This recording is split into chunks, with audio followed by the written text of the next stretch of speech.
to LCS Talks. I'm Berkeley Glazer. I am the principal of Langley Christian Middle School. I'm Kevin Merchandani, Director of Instruction. And I'm Dave McVitie, the school counselor. Oh, and what are we doing today, Kevin? Awesome, Berkeley and Dave. This is our final episode of Season 4 on faith, identity, and social emotional development.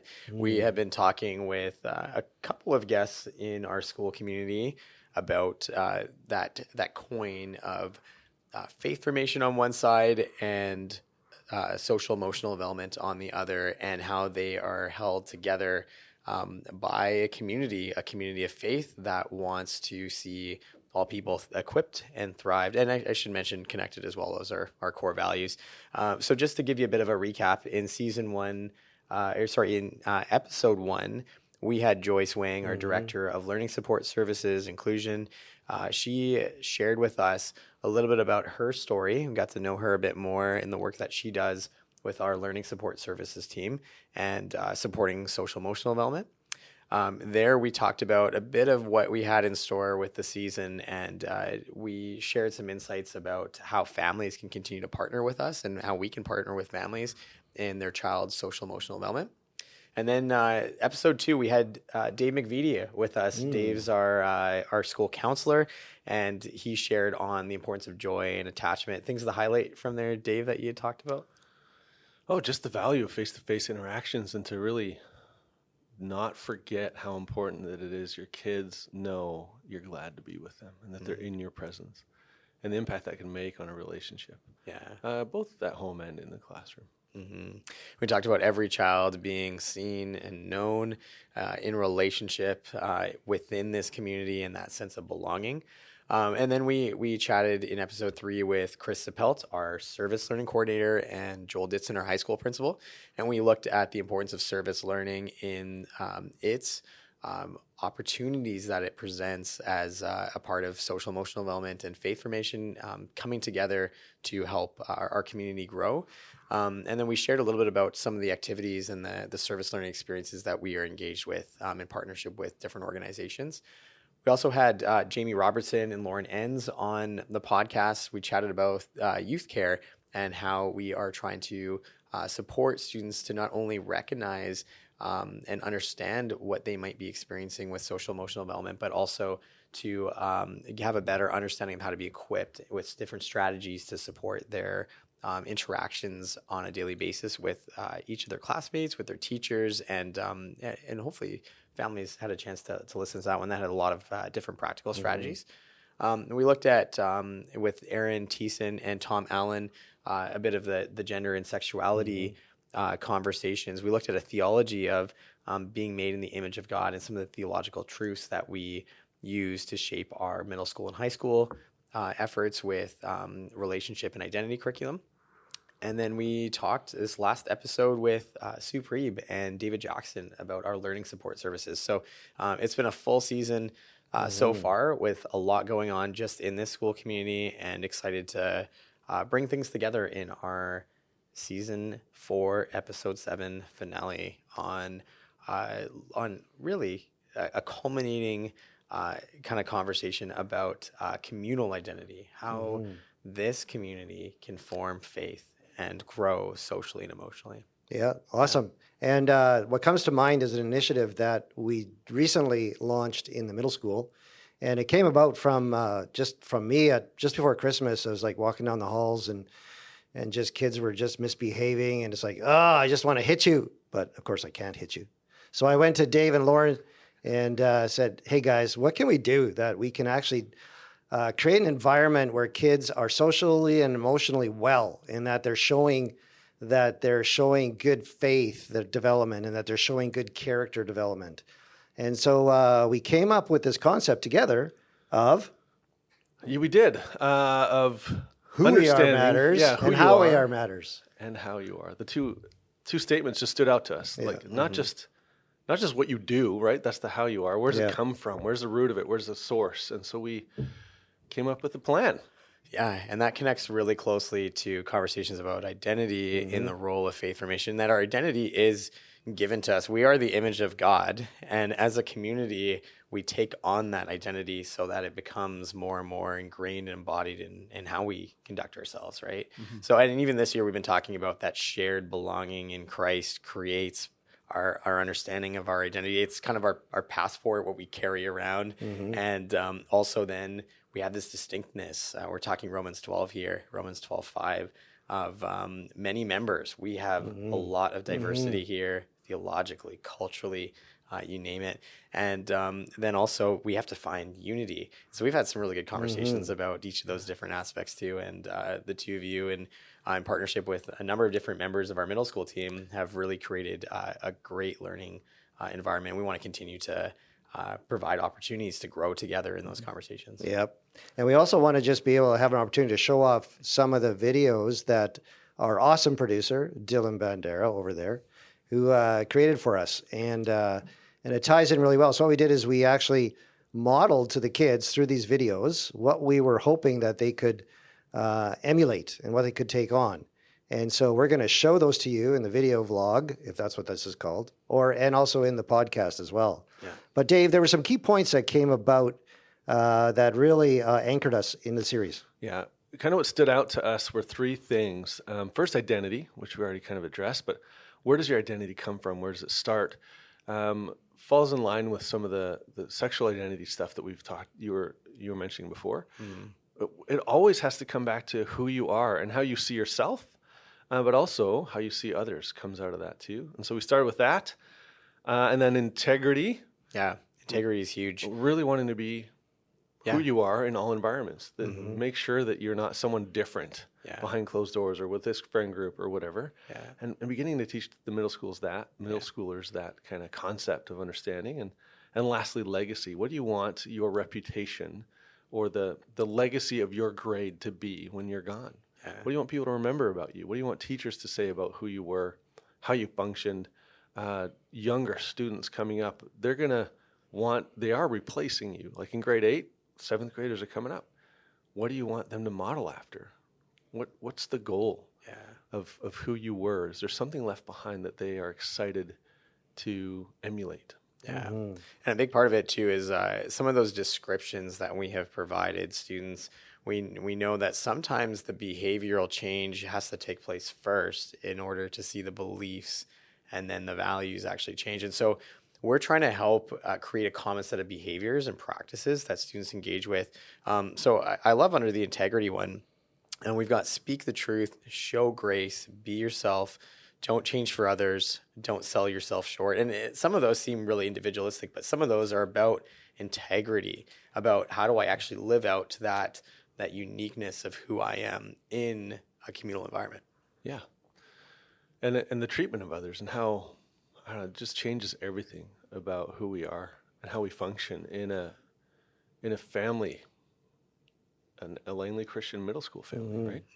And then that legacy component, that's where I really find that challenging them to be able to live their faith, to be able to show their ethics, to be able to show their morals and values, and talking about what is your reputation? What do you want to be known for? What do you want to leave behind as you finish middle school program and go on to high school?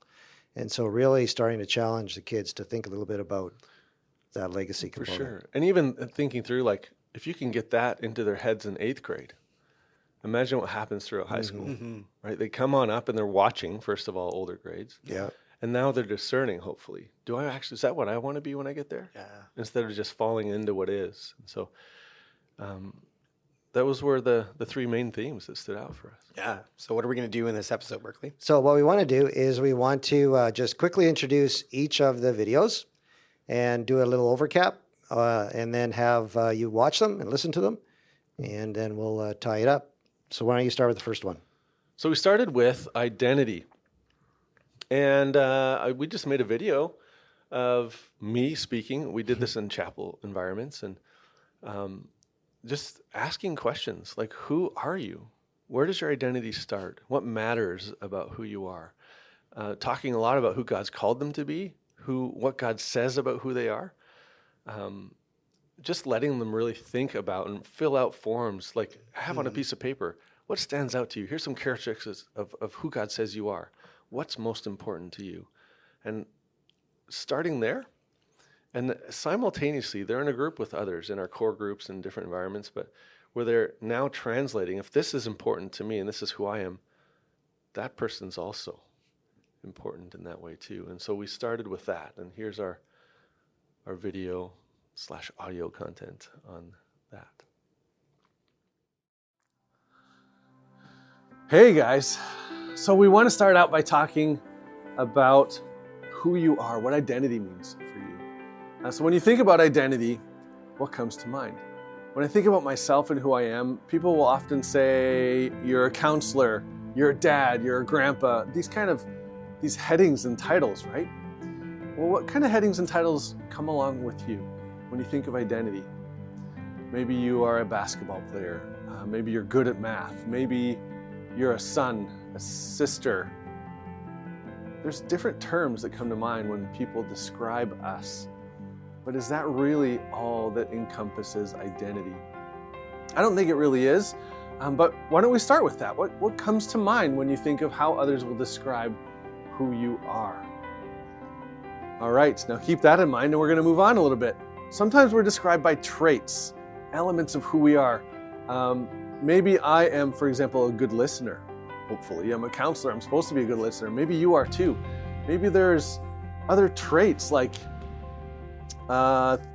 things you're good at or things that people recognize you by. Good hair, nice clothes, good style. Things like that can also sometimes be words that we use to describe how or who a person is. But that's not all there is either. The things that matter most and the things that we have that are unique to us because we're Christians, we know who God is. God tells us who we are. These are actually the most important things and parts of what it means to have a sense of self, a personhood, and an identity. So what does God say about you? Well, He tells me that I am chosen. He tells me that I'm loved. He tells you that you're chosen and that you're loved. He tells us that we're His children, that we're His friend. All sorts of elements of identity that matter most to who we are start first in God's Word and who God says that we are. So where we need to start is understanding and beginning to know who we are first, because God says we are this, and then we can start to see other people based on who God says they are. So we got to settle in to who am I? I am loved. I'm chosen. I'm God's child. I matter because He says I matter. And then I can start to look at others and say, they matter too. And God sees them in the same way that He sees me. So our identity is made up by all sorts of different things. Yes, our traits. Yes, characteristics of who we are. Facts about who we are. That's part of it. But the foundation and most important place to start is in who God says we are. So let's start there. And so now you can do some questions and thoughts in your groups and write out some of the pieces, the traits, the characteristics, and most importantly, the foundational pieces and elements of identity that God put in and on each of you. All right. Thanks, guys. All right. So, Kevin, what is the second video going to be about? Yeah, our second video is all about integrity, and integrity brings together what it means to be a person who doesn't just perform in light of what people think about who you are. There's a ton of pressure from the external pieces of working on teams and hearing from families and the experiences and the expectations that we hold for ourselves. So we want our students to understand who they are now and how that impacts their future choices, how that actually helps them to be discerning about what to do when no one's looking, for example, or when we could use our gifts to draw attention to ourselves or to draw unneeded attention away from people. So I often think about the context of humor and how we can use our humor either to build others up or to make ourselves look good too. So integrity really is this sense of knowing that we already belong, that we're already known, we're already loved, and the actions and the choices that we make operate out of an understanding of trying to build others up as well too. So yeah, in this video you'll hear a little bit more of some practices and strategies and some good stories from Lauren Enns, and we hope that that equips you to engage in this conversation.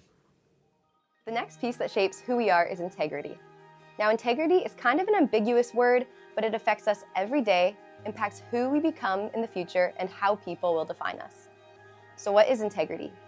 Integrity is when your words and actions match your beliefs and values, when you uphold your values no matter the situation and no matter who is watching.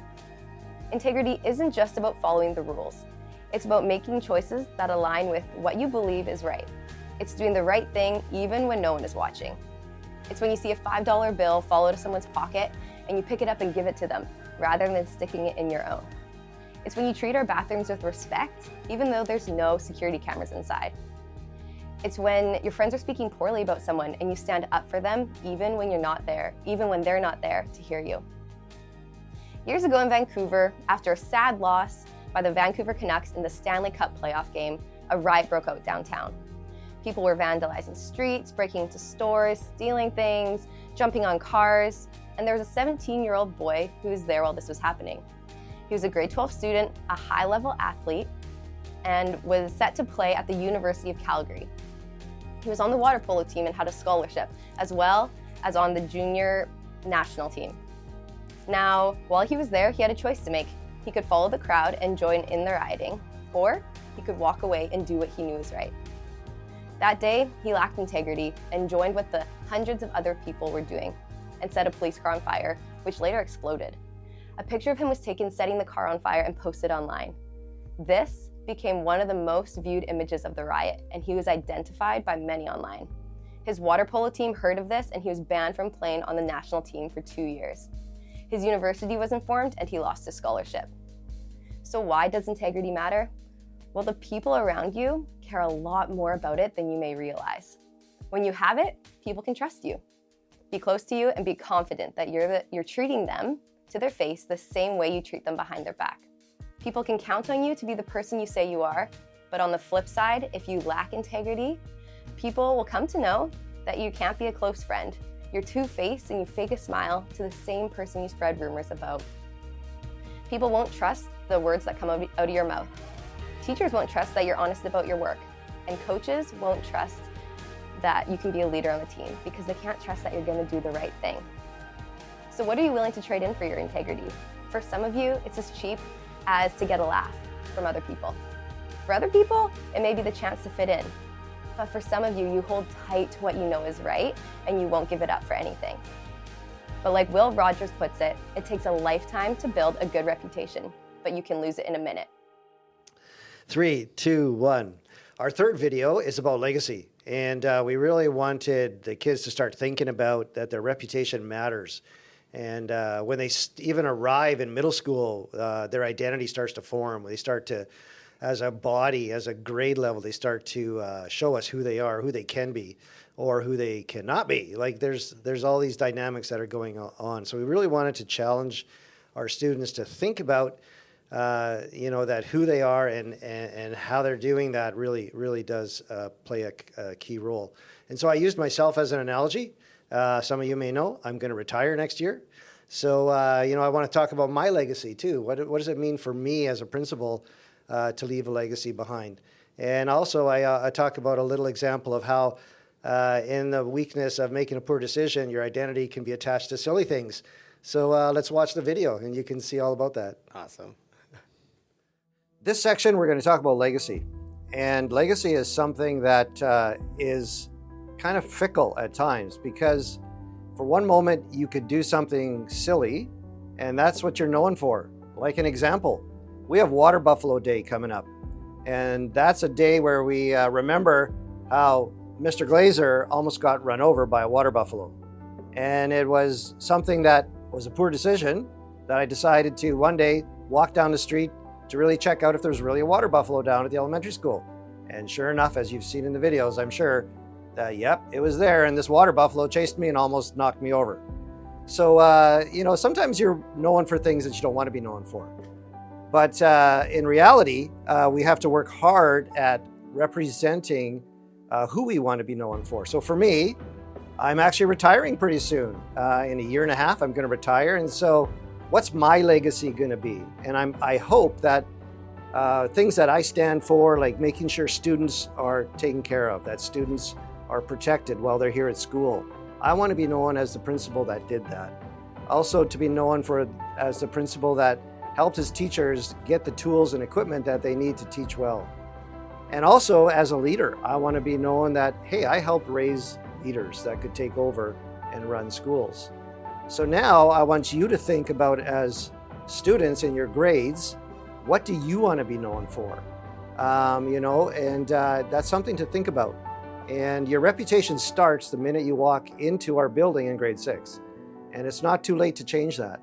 So I want you to take some time and focus on a few questions that we're going to give you to contemplate. All right, in this fourth video, we've been talking about how we take not only the identity that we belong in and understand that, but how we can also then apply it in a communal kind of setting. And Dave came up with this idea of how we are actually matters. And Dave, so what does that look like in terms of this dynamic of unity, uniformity, and some of the work and conversations we've had with students? Yeah, well, we've talked through, and you've heard and listened through all the elements of like who you are and what that means and choices and stuff, but what that looks like on the ground in your community with the people around you was what we meant when we said how you are matters. Like, so how you look, the actions that you choose to make, are you thinking? Have you thought through those actions, and how do you hold each other accountable within the context of those in your class, in your grade, in your middle school, in your school, and so on?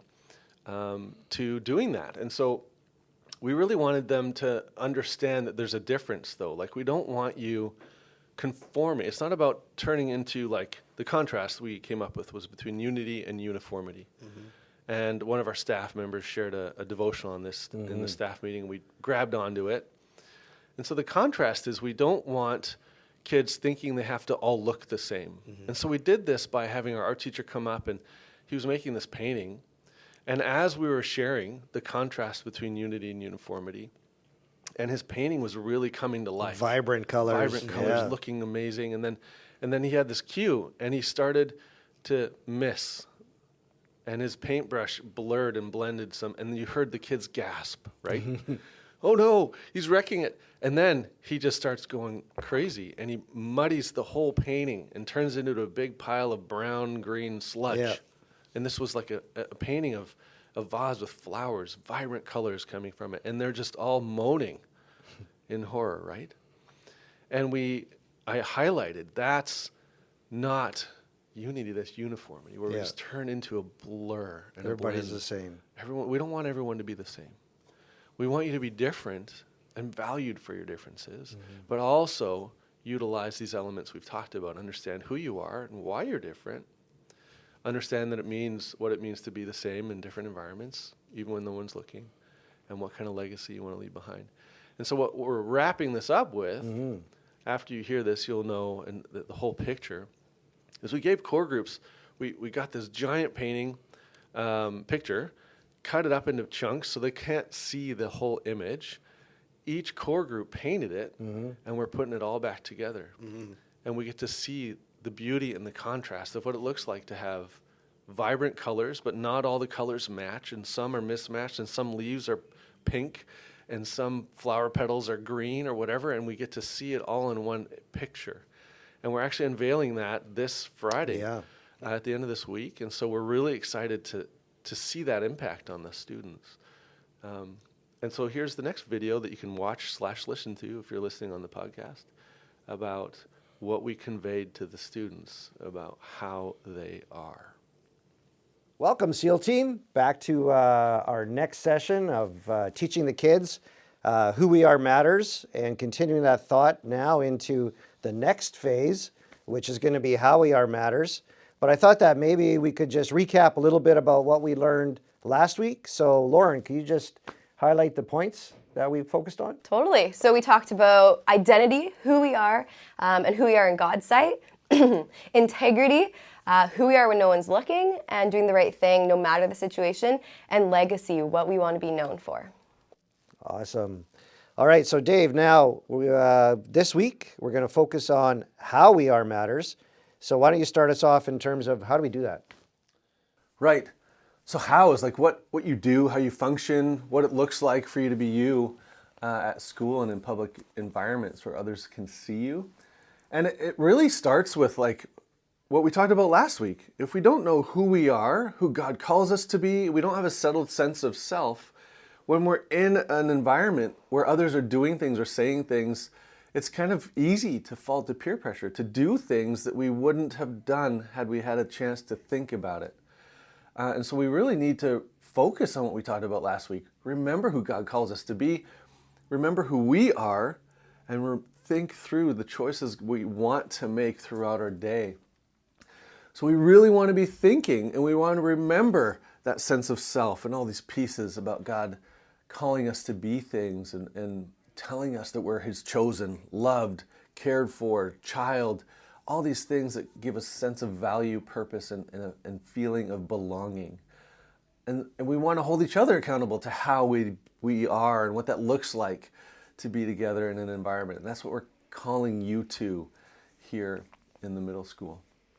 So, are you thinking about who you are? Are you thinking about what you do? Are you thinking about how to be there for others? This is what integrity and legacy and all these things we talked about last week look like in action. Awesome. All right. Lauren, what else are we going to do? Well, our actions are an outward example of who we are on the inside, like Mr. McVitie said. And we need to think about, like, not just knowing what's right, because it's really good to know what's right, but it's another thing to do what's right. And are we willing to do the right thing with no reward? Because if we're only doing the right thing because our coach is watching us and we want them to make us the captain of the team, or if we just pick up the piece of garbage that falls out of our locker because our teacher's walking by and we want them to think that we're a great person, that's actually not having integrity.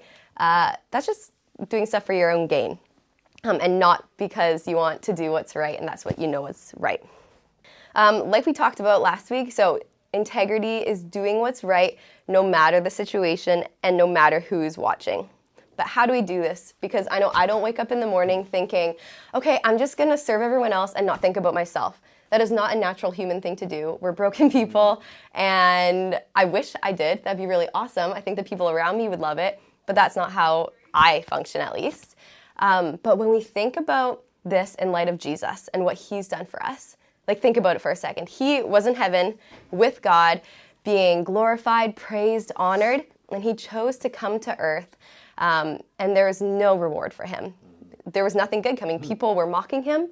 People were questioning whether He was God or not, and yet He chose to come and then to suffer so that we could be in relationship with Him. And because God wanted to be in relationship with us, He had nothing to gain from that, and yet He did that for us because He loved us.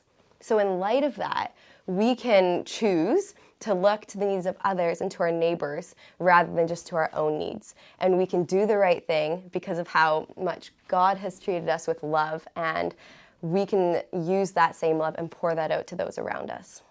Awesome. Yeah, I'm hearing these key phrases like, are you thinking? And are you developing a servant heart?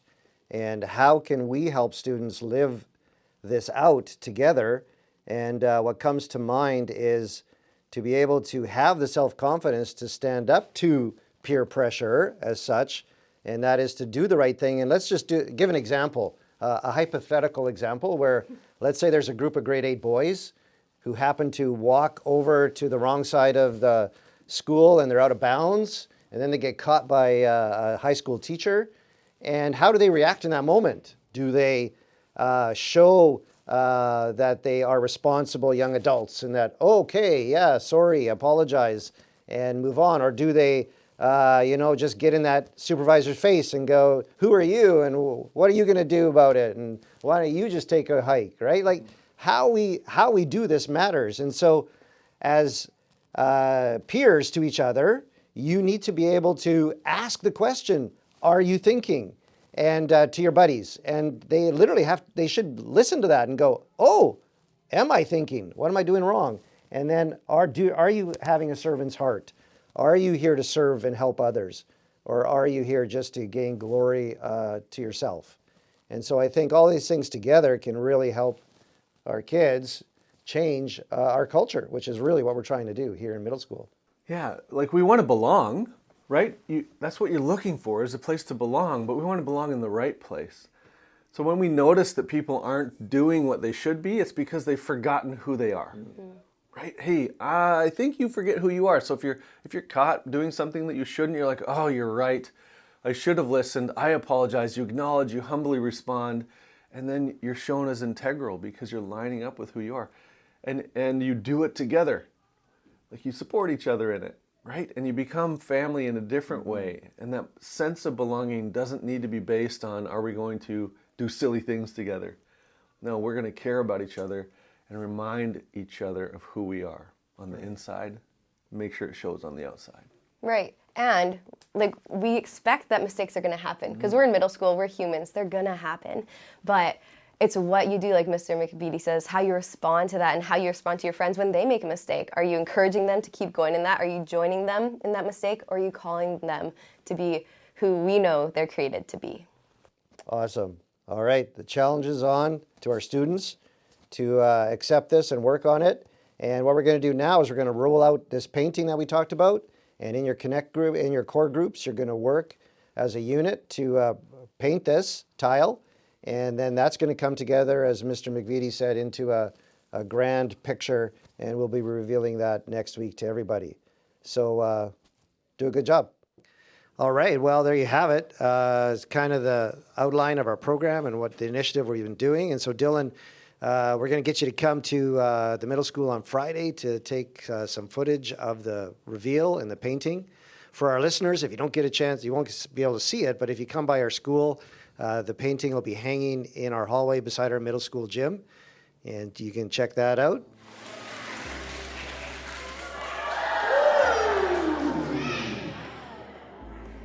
Wow.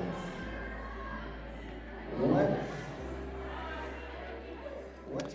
Yeah, and you know, I was thinking about what are we hoping to accomplish? How do we know that this did anything? Yeah. Really, this is about planting seeds. We did this middle school wide, okay? And so we know that we're planting seeds of understanding, of awareness, of how do you see others, and how do you act and behave as a result of who you know yourself to be, but also who God says they are. And so we're really hoping to see students caring for the environment different, students caring for each other differently, students thinking. That's the biggest thing, I think, thinking before you act. And in middle school, that's kind of hard sometimes, right? Hormones get in the way. You're just doing stuff. But we really want also kind of a communal accountability. Hey, are you thinking? Have you thought through that? I don't know if that's a good idea. A little more of hesitation as compared to impulsive actions, right? And just a continued environment that grows in its ability to uplift each other and really be more rich for who we are. Really represent Jesus better. Okay, yeah, that wraps up a really fantastic season of conversation with our community. A big part of the work that you're doing is, of course, planting those seeds that we want to continue to partner with in this hopeful harvest that will happen where our students continue to grow and develop during their time at LCS. Yeah.